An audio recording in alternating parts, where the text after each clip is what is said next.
Hi, everyone. Congressman Mike Waltz here, joining you as the ranking member of the House Armed Services Committee on Readiness. Also, I've served the last year as the ranking member of the House Science, Space, and Technology Committee on Research and Technology. So, before I give you a few remarks, I just want to thank Applied Intuition and the Atlantic Council for hosting Nexus 22. Couldn't be more timely and more applicable to what certainly what we're dealing with in Congress as we build the next year's defense bill in the Pentagon and in the national security community.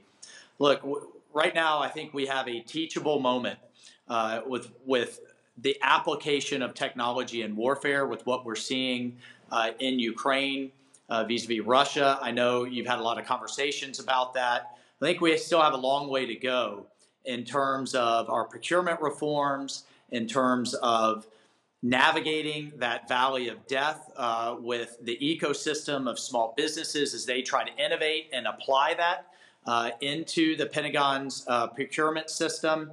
And importantly, in terms of protecting our IP in our research institutions and in academia and in the mergers and acquisition space within our national security community.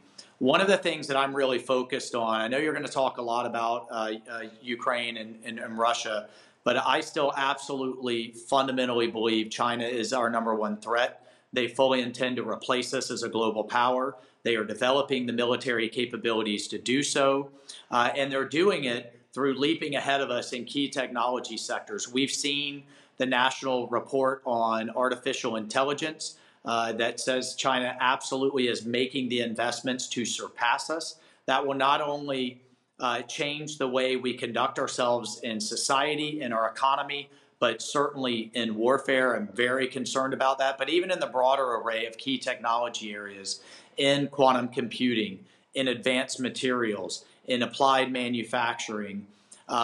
So in addition to crafting the defense bill, I'm also a conferee in, it has a variety of names, but the China bill, USICA, the Competes Act, the National Security Foundation for the Futures Act. That's been part of the problem, is we're really trying to pull together a lot of things, the CHIPS Act. And my piece of it, I'm really focused on protecting our technological investments. I absolutely agree. We need to be investing in those technological areas. One of the key agencies in that is the National Science Foundation, that's responsible for about half of the research grants, both applied and fundamental research throughout our entire ecosystem.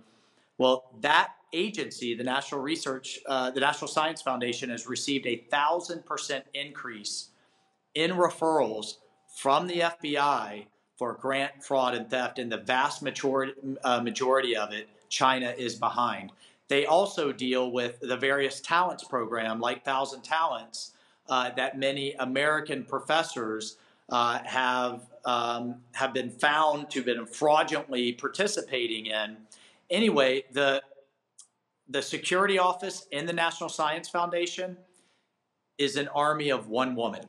And so I've been very focused on getting them the tools, expanding her reach and capability, certainly getting her more resources, and striking that balance of how do we keep our scientific community open and collaborative, yet at the same time protecting the investments that we have been making and that we're on the verge of significantly increasing. The bottom line is we can't pour billions of dollars into this research space and watch it flow right out the back door into Beijing and into their military's hands. And with their CivMil fusion process, they absolutely have a state, they being the Chinese Communist Party, a state-run at-scale enterprise to steal this civilian technology and apply it to the Chinese military so that they can surpass us from hypersonics to advanced engines and on down the list.